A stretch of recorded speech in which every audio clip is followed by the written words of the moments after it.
My name is Mary Anna Conan. This is Global Review on Hard Facts. Every Thursday from 4 to 5 p.m. we take you outside of the borders of Nigeria to bring you, to keep you, informed about what's happening outside the shores of Nigeria. And today I did tell you earlier on that we're going to Gaza to speak about all of the ongoings in the region. Apparently, the aftermath of that conflict in Gaza has left a lot of children sick, some dead, some starving as we speak of hunger. And the political crisis and the war between Israel and Palestine continues to linger. Now, Iran has been introduced into the mix, but that's not our focus today. I want us to talk about these children. As we all know, for those who keep advocating and pushing for war and conflicts, the main recipients, the people who suffer the most are women and children. And on today's conversation, my guest is a writer. She's a poet, a performer, and an educator. She's a feminist organizer. And I like to add that she's an activist. She's an NYU MFA candidate, and her name is Farah Barqawi. I hope I got it right. Hi, Farah. Thank you so much for joining us, and I'm so happy that I finally got you to get on the show today. Hi, Marianne. I hope you're hearing me well. I can hear you loud and clear. Okay, I'm sorry about any noises. I'm running all day long because too many activities happening. I am currently in Brooklyn and New York City. Okay. And however, as you know, because you follow me on Instagram, I think my maternal family are stuck in the Gaza Strip, and my mother is still in the northern part of Gaza, so she's still in Gaza City. Thank God she's still surviving, but those are the facts, basically. Thank you so much for joining us. And like I started in my opening, the number one recipients of, a war and, these kinds of conflicts are women and children. And most importantly, the most helpless of them are children. And I've seen really terrifying and heartbreaking photos of children who are starving in Gaza. And as instead of us, creating an atmosphere where more food and aid can come into Gaza, we're hearing more political talks. We're hearing more of who we stand beside or who we stand by. And what the United Nations continuously has been saying is, at least let there be a ceasefire so that some form of aid can come into Gaza. A friend of mine posted something yesterday that really made me break down, saying when she saw how food was being dropped into Gaza with some drones, it played a picture of the Hunger Games. And I don't know if you've seen that movie. It's one of the most heart-wrenching, starvation series that we've ever seen. But paint a picture to my listeners and my viewers as to what the situation is right now in the Gaza Strip. Thank you, Marianne, for shedding light on this issue, because it's a kind of it's not only a side effect of conflicts; it is the main effect on conflicts. And this conflict, if I may allow me, and I can say that this is not really anymore. We're not talking conflict anymore. We're not talking war anymore. This is merely like a genocide that is taking place, because the two sides are not in the same position, owning power, owning support, owning food supplies, or having their population stable, sitting behind desks taking decisions, versus 2 million displaced people in the southern cities of the Gaza Strip currently, and many detainees in the West Bank even, who are trying to support. Unfortunately, this genocide has been like just getting worse and worse, with the idea of how to what are the tools of war that are used against, like what are the weapons of war used. In the beginning, the citizens of the Gaza Strip thought it is just like the harshest aggression against them, just being displaced, being killed, being injured. However, as you said, hunger has been used as a war weapon since 4.5 months almost. Many kids and families, especially in the northern part, they were like trapped because there is one purpose behind that, is to push them to leave. They wanted them to leave. They made like the Israeli army and their supporters and allies around the world, especially the U.S. government, had kind of ordered people and dropped leaflets on them to leave their homes, to leave their places, and many people have nowhere to go. So the ones who even went to the south were still bombed, still hit, still starved, and in tents. And there is no more capacity to have any more people. So some people stayed in the north, like my mother, for example, and her family. And those who stayed in the north, it was like the how to get them down by any mean, and starving them is one mean of one of the tools of just forcing people to take very difficult choices, to live or to starve to death, and making it's their fault that they didn't leave, as if it's their fault they didn't leave their places. So as you said, the drones, even when they agree to bring in some support, and um, dropping it by drones, what we saw on TV, like it's needless to even restate it. TV, videos, everything, photos. Most of the aid fell in the sea, or on top of people's heads, or breaking actually the only sun power plates that are remaining on some of buildings that are providing hot water or some heat for people.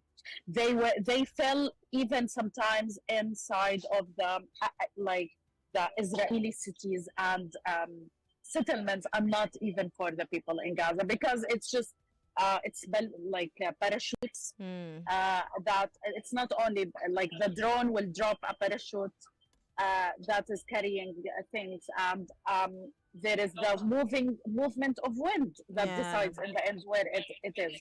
Also, they were dropping these aids, not only food supplies, like any supplies, people who donate things.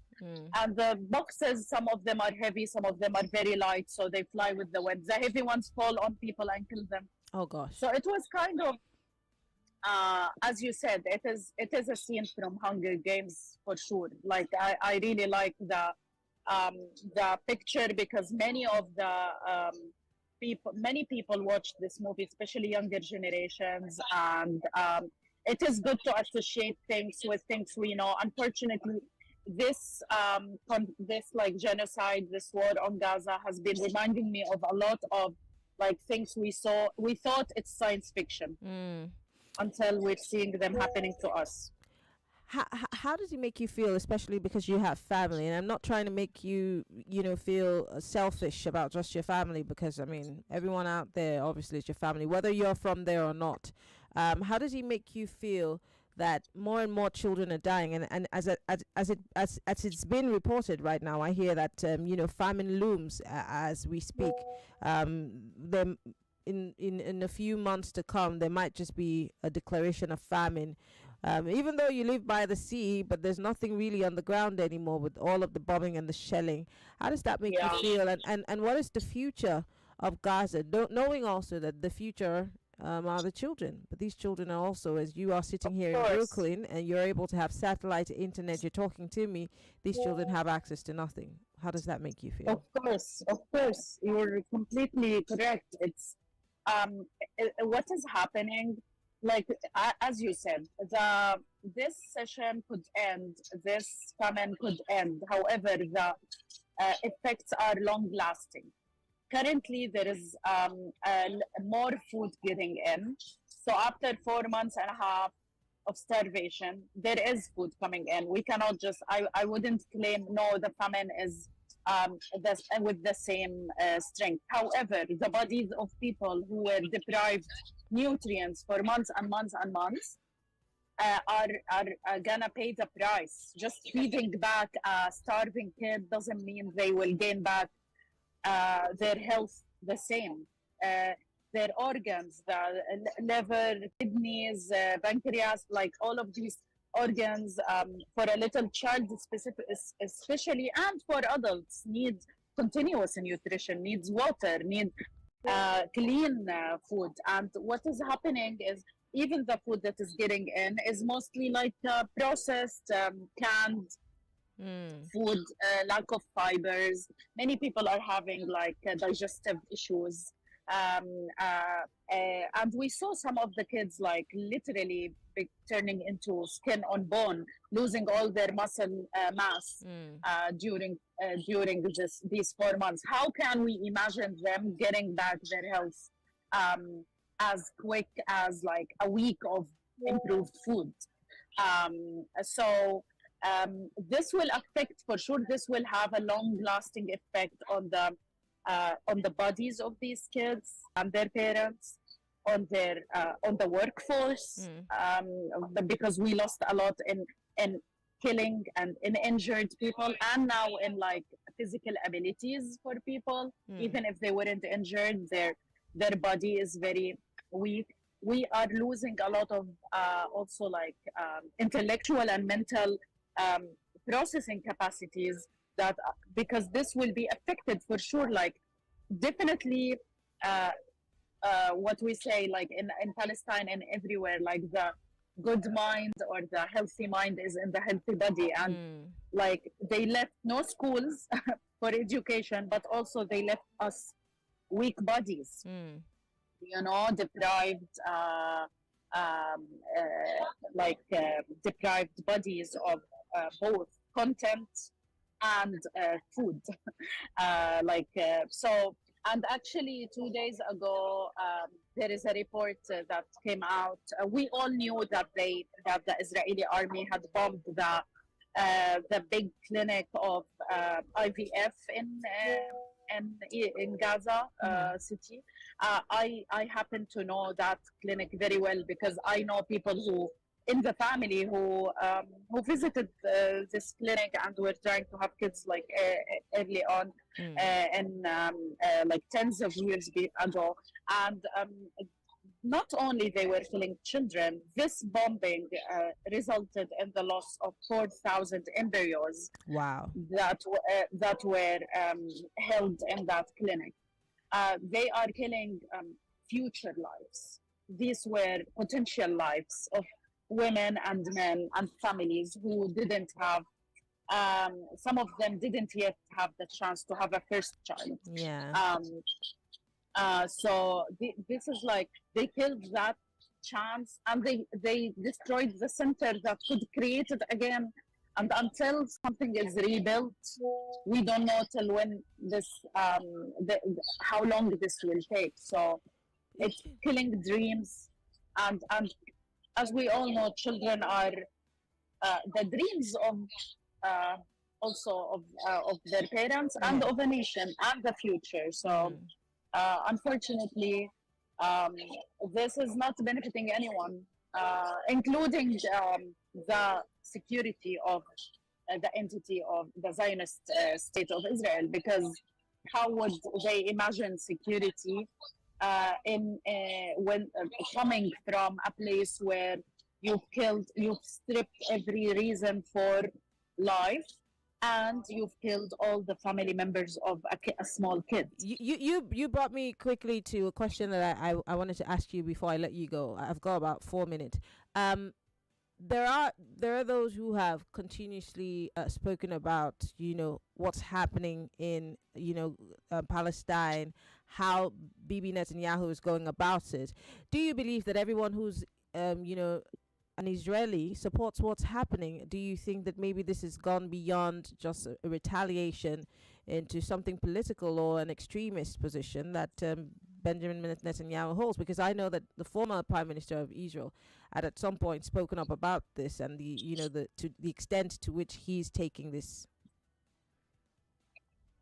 Yeah, so there are many opinions about this.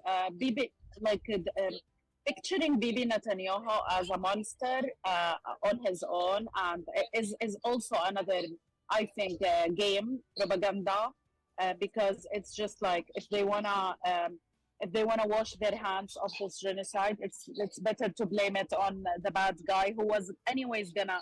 In a way, he's having a lot of internal issues with his own people and with his own political promises that were unfulfilled for his own local politics, basically. So trying to blame Netanyahu alone without blaming the backing from the US, the extremist political parties, right wing Israeli political parties in the Congress, is not gonna benefit neither the Israelis and definitely not us, and not anyone who has an awake conscience in this world. Because yes, there are Israelis who are refusing what's happening.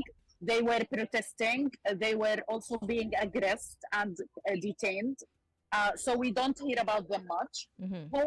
Who we see are the extremist settlers who are attacking Palestinian villages and burning them and killing farmers and cutting trees. And I will leave it to like native indigenous people all over the world to say this, not even me. Not a single indigenous person who cares about a land ruin it this way. Kills the trees that lived for hundreds and hundreds of years. This brutally kills animals, kills kids, ruin homes, claiming this is a holy land. If this is a holy land for them, they shouldn't be doing this. Neither to its trees, at least, or animals, or habitat, natural habitat. Today in the morning, there were a group of 10 teenager settler boys who are radicalized, and we all know that many people in teenage years are prone to doing bullying acts. But leaving your teenager bullies going around bullying villagers and just sending them off and claiming they are teenagers is not helpful as well.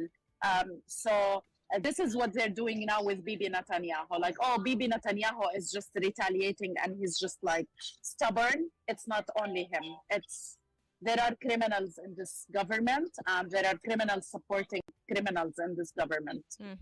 Well, I want to say thank you, Farah, because I know you have to get on to other things, but thank you so much for coming on the show. Thank you so much. Yes, and hopefully things change for the better, and the people in Palestine get some respite. Thank you so much for coming. Thank you so much. Thank you so much for having me. Bye-bye. All right, thank you very much. Well, Farah Barqawi is a writer. She's a poet, performer, educator, and a feminist organizer, and she joined us from Brooklyn in New York, and that's my city. Thank you very much for coming, Farah. Thank you.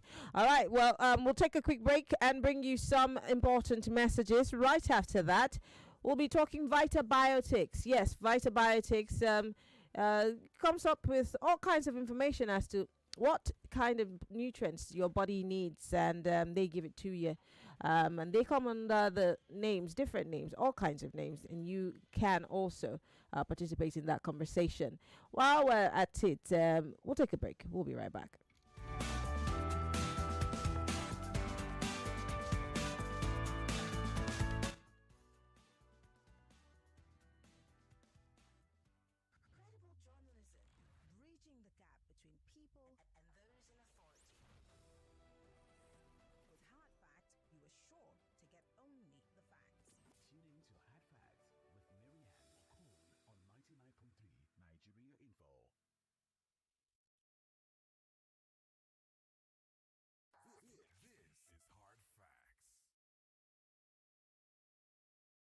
They say is wealth.